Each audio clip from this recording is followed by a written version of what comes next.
resposta que este ouvinte me deu é muito interessante. É simpática, mas é ao mesmo tempo terrível. A sua resposta corresponde aos créditos que foi acumulando ao longo da sua longa carreira. É útil a função do provedor do ouvinte. Repare, quanto mais não fosse, para termos alguém com quem descarregar estas coisas que penetram quase como uma ofensa à nossa inteligência de ouvintes. Fico muito grato pela amabilidade da resposta. Portanto, eu vim da função de terapeuta das almas, não é? Isto é o mais simpático que eu recebi nos últimos dias, nesta semana. Olha, muito obrigado pela massagem que me deu. Eu estava a precisar, porque estava aqui aos berros contra a rádio pública. Eu tenho pena de não vos mostrar, porque eu tinha aqui o perfil sociográfico de quem nos manda. São normalmente homens entre os 25 e os 105 anos. Depois eu posso lhe fornecer estes dados, porque são interessantes. Escrevem Lisboa e do Porto. Há cidades do país onde nunca recebi nenhuma carta, o que é realmente terrível. Bragança, Vila Real, Castelo Branco. Depois, o número das queixas, as temáticas das queixas. As queixas são essencialmente em relação a critérios jornalísticos, em relação a atrasos, há coisas técnicas, atrasos na programação, por exemplo, da Antena 2, o português, o uso do português, portanto, a fala dos locutores, não é? E dos jornalistas, portanto, o português, mas critérios, sobretudo critérios. E música. Neste primeiro quadro, convém, há aqui uma constância, eu diria, das mensagens. Ao longo dos 4 anos, recebi 27.671 e-mails e 1.437 cartas. Normalmente, convém a grande quantidade através de correio eletrónico, mas há ainda muitos que escrevem cartas, sobretudo pessoas de terceira idade como eu, e também, sobretudo, imigrantes que muitas vezes escrevem efetivamente através de cartas. As gerações mais novas, efetivamente, não correio eletrónico.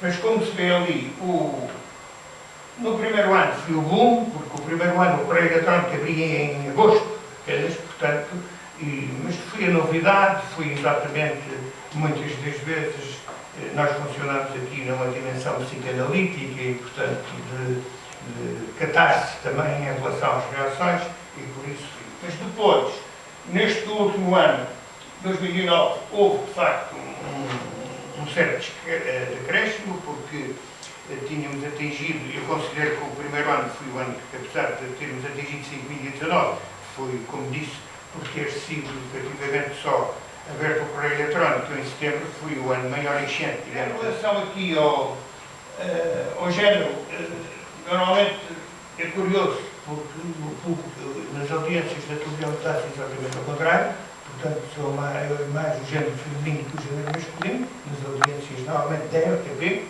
e aqui, estes dados são sobre 2009, mas eu verifiquei e tinham, portanto, a mesma tendência dos anos. As tipologias que nós temos em termos de classificação têm tudo a ver com as deliberações e decisões da ERC.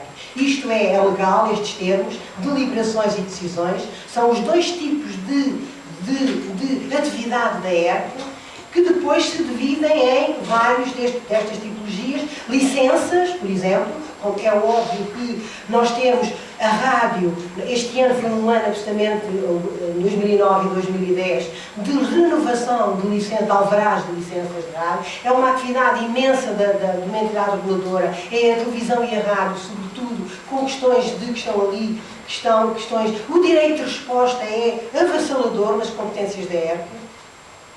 E, por exemplo, temos ali um quadro, só para muito rapidamente verem, entre 464 deliberações, apenas, enfim, 204 dizem respeito a queixas, participações e recursos. Nós temos estas três tipologias. As queixas, participações, que é um pouco diferente porque a lei qualifica a atitude. Por exemplo, a queixa obriga a fazer a chamada audiência de conciliação. Há uma queixa e, portanto, se for classificada como queixa, obriga a ERC a chamar o queixoso e o recorrido e o recorrente. corrente, que são os termos técnicos. Ou quem demanda e quem é demandado. E temos que chamar o jornal, ou a televisão, ou não sei o quê, o diretor, é sempre o diretor, e o queixoso, para ver se entendem antes da ERC agir.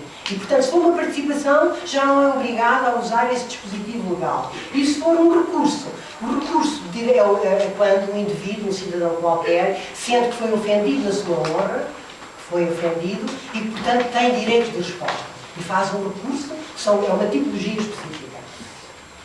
Depois, desdobrando um pouco aquelas 202 anteriores, 204, nós temos aqui as tipologias só das queixas, das participações e dos recursos. O grande volume é para o direito de resposta. Bien, quejas por soporte. Competencialmente el CAC solo se encarga de radio y televisión, pero vemos que mayoritariamente las quejas, las hegemónicas, son de la televisión. Distribución anual de las reclamaciones tiene que ver con los usos sociales. Es muy curioso porque, como yo le digo a mis estudiantes, hay vida más allá de la televisión. Y se puede comprobar que cuando hay vacaciones y la gente hace otras cosas, disminuye el volumen de las quejas. Género. Aquí hay una diferencia notable con Portugal. Hay casi un empate técnico, ganan las mujeres por una reclamación. Edad del reclamante. Bueno, aquí tiene la edad media de hombres, de mujeres, del reclamante. Me parece interesante porque la edad media marca un individuo nacido en 1974. Indica que ella es un individuo que tiene un contacto importante de socialización a través de la televisión.